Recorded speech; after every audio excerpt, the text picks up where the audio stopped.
Olá, meninos! Aula de hoje: a expansão marítima e comercial europeia.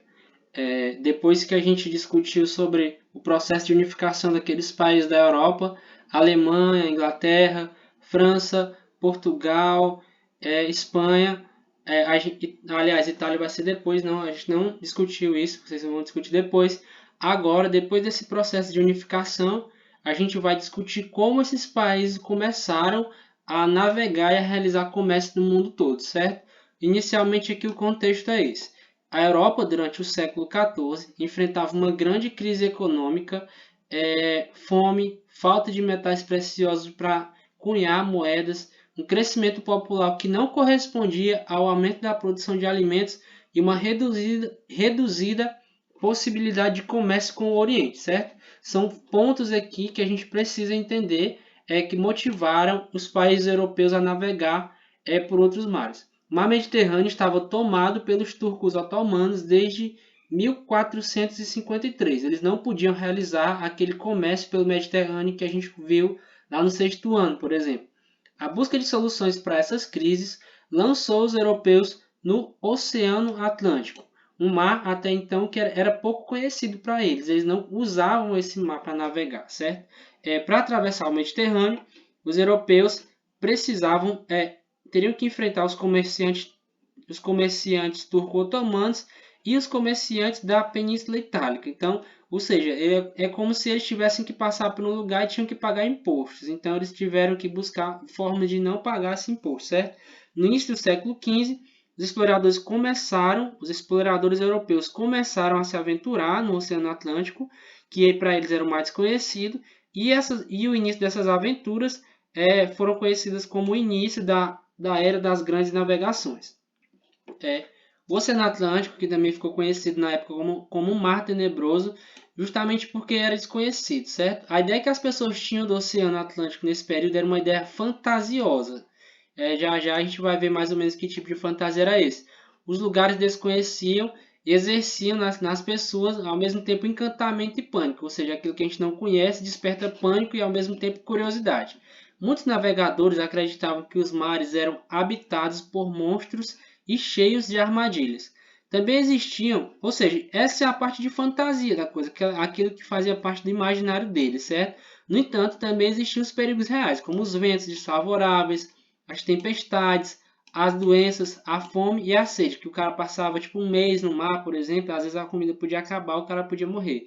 Só mesmo a esperança de conquistar riquezas é que moveu esses navegantes a superarem todos os medos e a se arriscarem nesse empreendimento. E é porque que motivou, o que motivou os caras a se jogar no mar dessa forma, a esperança de conquistar riqueza, né? Todo homem tem esse interesse aí. Aqui é uma foto da época, uma representação aliás, uma foto não, uma pintura da época que representa mais ou menos o que eles pensavam, que é um navio europeu, e é que eles imaginavam que tinha esses monstros aqui, achavam que o oceano era cheio desse tipo de monstro, no caso o Oceano Atlântico, e esse oceano que não era conhecido deles. Então eles pensavam dessa forma, se a gente entrar nesse mar, a gente vai encontrar esse monte de coisa perigosa aqui. Outra coisa que eles também acreditavam é que eles acreditavam que a Terra era meio que quadrada, e aí quando chegasse aqui no final do horizonte aqui o barco ia cair, porque eles acreditavam que a Terra era plana, era chata. Até hoje tem gente que acredita que a Terra é plana, mas aí a ciência já confirma o contrário, certo? Não vamos pensar isso não. Mas eles tinham esse imaginário de que quando chegasse aqui na beira do mar eles iam cair também. Então existia todo lendas imaginárias que faziam com que eles tivessem medo desse oceano. As condições necessárias para a realização das grandes navegações. Aqui são fatores que motivaram essas realizações. Em primeiro lugar, o desenvolvimento do comércio da época, o crescimento das cidades, o surgimento de uma nova classe social, no caso a burguesia, e o fortalecimento do poder do rei. Todos esses fatores aqui são fatores que a gente já viu nas aulas passadas. Como a gente viu, houve um desenvolvimento do comércio, porque o mar Mediterrâneo foi parcialmente aberto lá na Península Itálica, coisa que eu já falei para vocês.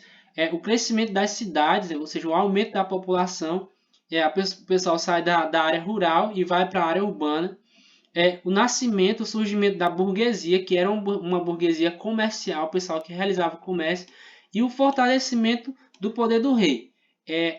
Aquilo que a gente vinha estudando até agora, a unificação dessas nações através de um poder central que era o rei, certo? Que a gente viu até na aula passada. Foram essas condições necessárias para a realização das grandes navegações, não esqueçam disso. O intenso desenvolvimento das atividades mercantis fez crescer a necessidade de metais preciosos para a fabricação de moedas. É outro fato aqui que motivou essas navegações pelo Oceano Atlântico. As minas da Europa eram incapazes de satisfazer a necessidade de bronze, prata e ouro para a cunhagem de moedas. Os reis desejavam poder e riqueza, né? Quem não deseja isso? A burguesia despontava como a classe social mais rica daquela época. Foram esses um dos motivos que fez com que o rei e a burguesia se associassem. Enriquecida e fortalecida, a burguesia enriquecia e fortalecia o rei. A burguesia e o rei eram aliados, ou seja, a burguesia meio que patrocinou esse movimento de grandes navegações junto com os reis da época, certo? Seguindo, os navegadores comerciantes buscavam no Oriente artigos de luxo e especiarias. As duas coisas que motivavam essas grandes navegações. Artigos de luxo, como roupas, por exemplo. Roupas tingidas na época era sinal de riqueza. Se vestir uma roupa vermelha na época era sinal de que você era rico, porque a maioria das roupas era bem mais comum, bem mais simples e bem mais comum. Esses produtos eram comprados por mercadores nas cidades de Gênova e Veneza, e que os revendiam na Europa obtendo lucro. Ou seja, essas cidades aqui, Gênova e Veneza, é como se fosse um entreposto comercial. E aí, para chegar aqui e sair, o cara que comprava aqui, ele tinha que pagar imposto, certo? Se o cara comprasse aqui, ele tinha que pagar imposto. E é o que eles não queriam na época. Quem controlava o comércio pelo mar Mediterrâneo eram os comerciantes italianos, certo? Aquilo que a gente já viu lá. Houve uma cruzada e a cruzada reabriu o mar Mediterrâneo. Com o Mediterrâneo controlado pelos italianos e após a tomada de Constantinopla em 1453 pelos turcos otomanos, só restava a alternativa para quem desejasse não pagar impostos para os italianos nem para os turcos, que era evitar o Mediterrâneo, ou seja, acabar com as navegações pelo Mediterrâneo. O uso de novas rotas de comércio poderia baratear o preço demasiadamente, que era o que eles queriam dos produtos, e diminuía o número de entrepostos, porque diminuía o número de entrepostos comerciais. Ou seja, você passava por menos fiscalização, digamos assim. Foi o que os portugueses fizeram, e os portugueses foram os pioneiros, ou seja, os primeiros das grandes navegações. Seguindo, aqui a gente tem um mapa mundi para vocês verem. Inicialmente, o comércio saía, aqui a gente viu que tem a Península Ibérica, tem aqui a Inglaterra, tem aqui a França, a Alemanha. E aí, inicialmente, o comércio ele vinha por aqui na Itália, e aí o produto chegava aqui, ele vinha dessa área aqui, o produto chegava aqui, quem quisesse comprar tinha que pagar imposto para o pessoal aqui da Itália, certo? Mas esse pessoal aqui, Portugal, Espanha, eles não queriam pagar esse imposto. Mas se eles fossem navegar aqui pelo Mediterrâneo, eles teriam que pagar esse imposto, inevitavelmente. Aí o que eles fizeram?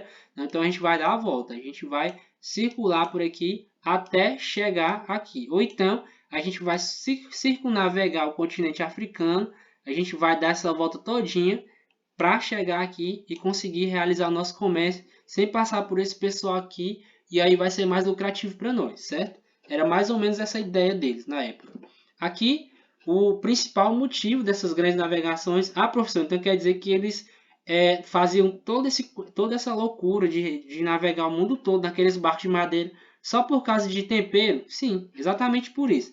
Porque na época isso aqui era extremamente caro, era um produto, cravo, canela, pimenta do reino, açafrão, tudo isso era um produto muito caro na época. Antigamente, muitas pessoas comiam a carne com gosto de carne podre porque não tinham como temperar. Isso aqui era extremamente importante para ajudar na conservação das carnes e das outras comidas. Então, esse tipo de produto na época era um produto de luxo. Hoje em dia a gente vai no supermercado e um saquinho de tempero desse custa 50 centavos. Para nós é banal, mas para a época era extremamente importante e raro. Isso aqui não era todo mundo que tinha acesso a isso aqui na época, só o pessoal mais rico. Isso aqui dava...